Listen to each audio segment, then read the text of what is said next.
志明，我們都知道，中國現在經濟已經越來越差，越來越差的時候，大家會幹嘛？他就幹直播，幹直播，這麼多人幹直播會幹成什麼事情？大家開始捲來捲去，但是捲到我已經無法想象的程度。我們過去小時候都有看過《西遊記》吧，我都有看過孫悟空吧，但是這個是現在他們直播版的《西遊記》。我心想，我到底看了些什麼東西？沒錯，剛剛錄影前啊，世聰哥還問我說：“這是鬼片嗎？”我也不知笑了一下，這不是鬼片。這個是現實版的《喪禮西遊記》。對，你現在看到畫面上，他們這一群這個唐三藏、還有孫悟空、沙悟淨和豬八戒這4個人師徒4人，他們是真的在上山，然後在下坡，不斷的在取經的路上。只不過這個取經在現實生活當中，他們並不是真的像電視劇或者電影的《西遊記》，真的到西天、到印度去取經。雖然有網友在直播上面曾經挑釁過他們，但是他們也不以為意，他們就是在家鄉附近的山坡，還有那個河旁邊這樣子走來走去。我要跟大家講，這4個人其實一開始都是沒有什麼特別有正當的這個工作。对，比如說演唐三藏的這個陳淼，他本來在10幾年前，他是到這個廣東這個東莞去做10幾年的裝修工。對，後來中間他做了一個這個等於是仲介勞工工人的，結果沒有想到，然後後來都沒工作做了。那去年呢，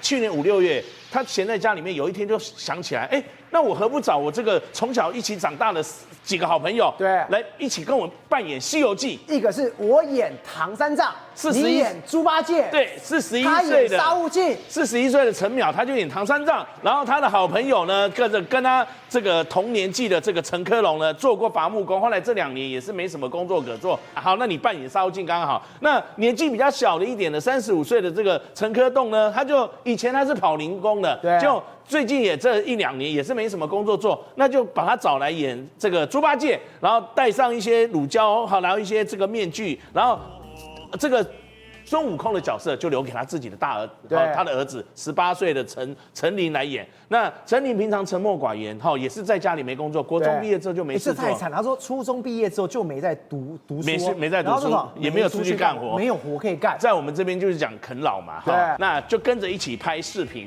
那拍的這個視頻，所以今天這個《西遊記》根本就是一个無業遊民組成的取經之路啊。對，那同一線這個最多曾經在5萬多人在線圍觀，還有36萬多人這個去幫他們按讚。然後呢，不只是唐三藏、孫悟空、豬八戒，還有這個沙悟淨。後來呢，他們迎來了第5位主角，就是這個白龍。他們到了這個廣西桂林的時候呢，陳淼就花了2萬塊人民幣買了一匹馬，還為了他花了4萬多塊買了一輛卡車去載他，然後在家裡又花了4000塊搭了一個馬廄，然後又找了一個年輕人花了3000塊1個月工資啊，就幫他照顧這個白龍馬，所以這個時候唐三藏就可以騎着馬，不用再渡江了。你看到多慘？唐僧師傅可以讓他這樣子嗎？不行。師傅的坐騎來了，真的有馬騎了，所以這樣的隊形就完整了，網絡上視頻的這個流量就增加了嘛，然後開始有不少民眾覺得很新鮮的，然後就會開始加入他們，所以也有錢去請這一群的這個臨演，就是我剛剛講的被世聰哥誤以為是鬼片的這些人。那你看到這一群這個臨演我們看一下這個臨演，你說這個是有錢之後請臨演，我打死不會相信。你說這是白蛇精。還有蜘蛛精啊，這是蜘蛛精，還有鐵扇公主，這是鐵扇公主，觀世音菩薩，還有那個釋迦牟尼佛祖啊，所以我們看了就覺得，其實，在大陸網絡上的這個他們視頻看了很多的這個直播線上的人看了也都這個哈哈大笑，所以就是生活當中的喪禮西遊記，就是在他們玉林喪禮那一帶走來走去，走來走去。可是呢，因為在網絡上最近在中國大陸他們是廣西那邊的廣西人嘛，就紅了，開始火了。那可是當局好像也開始警告他們，會在這個網絡上會封禁他們。怎麼封禁呢？比如說孫悟空跟豬八戒，你們牽着白龍這個唐三藏坐着白龍座駕，然後沙悟淨在後面，你們在路上行走啊，邊走邊拍，這個是對交通有危害，妨礙交通，要開罰單，要封禁他們的這個視頻，不讓他們直播繼續。然後呢，他們有時候應觀眾要求，所以要這個唐三藏被這個妖精給吸引，妖精要抓唐三藏，然後要吃唐僧肉嘛，不行，這樣是低俗啊。然後也把它封禁。對，那好嘛，那如果在樹林裡面，或者是像豬八戒，常常不是豬八戒在《西遊記》裡面就是好色的角色嘛，有時候他假裝員外跟美女玩来玩去啊，或者是一群妖怪假扮的這個美女可能要抓豬八戒，那這個是捕獵也不行，封禁、低俗、捕獵、妨礙交通。都不讓他們繼續的去在網絡上這個直播，弄得唐商這樣這個制片人陳淼他就不知道怎麼辦才好，就開始只能在沿路拍這個趕路的畫面，或者是割稻子，然後或者是這個砍柴，然後或者是幫農民噴農藥，到果園的時候協助摘果子，就是拍這些正向的這個畫面。他們真正的這些99、81難的磨難和變故，原來是來自於人吶，包括當局對他們的這個視頻和網絡的這個封禁，不讓他們繼續拍下去，弄得唐商戰也不知如何是好，乾脆就以後不要再做這種事了。惠貞姐，我真的只能說，中國的拍馬屁文化真的是太厲害。我们昨天才講到那種看到習近平這種眼神啊，身體會發熱的，我腳都麻了，都想跪下來了。結果一山還有一山高，為什麼？你看到哦，今天中國共產黨新聞網突然有個標題，他說把中國刻在心上。結果我就翻了一下，哇，太厲害了！這個人是新疆全國政協代表，他在這個兩會過程中拿出一顆石頭，這石頭上面寫什麼？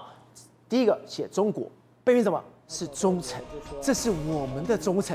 這家伙也太會了吧！是啊，不讓昨天的江西省的這個副主委，同樣是人大代表的吳岱社這個專美於前啊，哇，他們現在接棒起來，開始拍馬屁。那這邊特別出來拍馬屁的是誰？是新疆的這個人大代表。然後呢，他說什麼？他說啊，我呢那個要來參加兩會，我們那個這個邊境的巡邏員啊，他特別拿這顆石頭告訴我，他說啊，書記，你一定要把這顆石頭帶去給各個領導看。你們看到石頭下面那個是什麼？哎呀，那是一隻公雞呀！怎麼會有公雞呢？那個公雞就象徵着我們偉大祖國的領土啊！有沒有？我們偉大的祖國的領土，而且你知道嗎？旁邊竟然還有一點，那個一點是什麼呢？就是台灣。所以他就說啊，這一塊石頭就告訴我們，祖國土地一寸都不能少，中國人的責任一刻都不能忘啊！到底聽了什麼？你看，他太會了吧！太會了！而且你知道嗎？他說：“哎呀，那個巡守員啊，看了之後，馬上你們有看到一隻公雞？看到一隻公雞，哇！所以啊，他特別啊，在這一顆石頭的兩面，一邊刻上了中國，用紅字；另外一個就寫了忠誠。他要我告訴大家，領導。”一顆中國石，一片忠誠心啊！哇塞，你們太會了吧！從這裡可以發現到一個狀況。自從在兩會裡面，這一個習近平講了一個不可以有二心的一個情況之下，你發現大家毛起來，全部都在拍馬屁。對，你們看到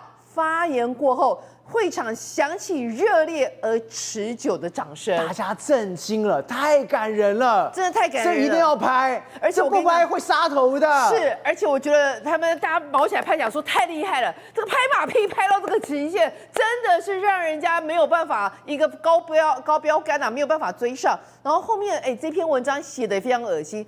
那一塊灰褐色的石頭靜靜立在桌上，粗糙、樸實、沉默。但此刻，它已經不再是一塊普通的石頭，而是一位特殊的代表，替帕米爾高原的那個守護員，把中國跟忠誠，把邊界人民對祖國跟各族兄弟們的深情帶到了北京。對，一塊石頭可以捧成這樣子。你說厲不厲害？厲害！我真的說，只能說這一屆的人大真的最經典就是捧跟拍馬屁。你看到這誰？這是全國人大的代表，他是格力電器的董事長，叫董明珠。對，結果他講了什麼？他說奮鬥等於是加班，年輕人有壓力是好事啊。你知道他講什麼嗎？他說奮鬥等於加班，這樣的觀念是不對的，因為你知道怎麼樣嗎？就是在國家需要你的時候，遇到突發狀況的時候，你就要自己挺身而出，義不容辭，這是最高境界。換句話說什麼？你剛剛還講，有沒有？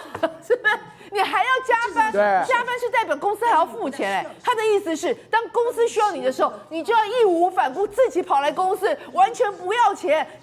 不要問公司要給你加班多少錢，要問你對公司可以奮鬥到、犧牲到什麼樣的地步。天哪！怎麼會搞到這個境界啊？結果旁邊還有另外一個連法律的都來了，法律專家，他說，為什麼我們憲法要刪除掉罷工自由？為什麼不讓這個工人來罷工呢？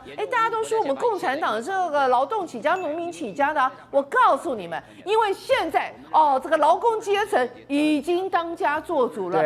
以前勞工都是當資本家的一個工啊，你現在自己勞工都當家做主了，工厂都是你的，你罷個毛工啊！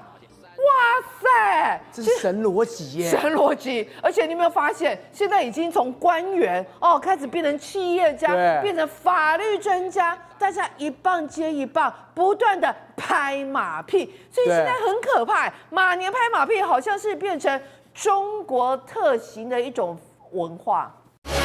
宏觀取材，釐清真相，犀利精準，深入剖析，時刻掌握關鍵，新聞時事不漏接。老時段，新氣象，我是鍾浩和，關鍵時刻2.0全新出擊。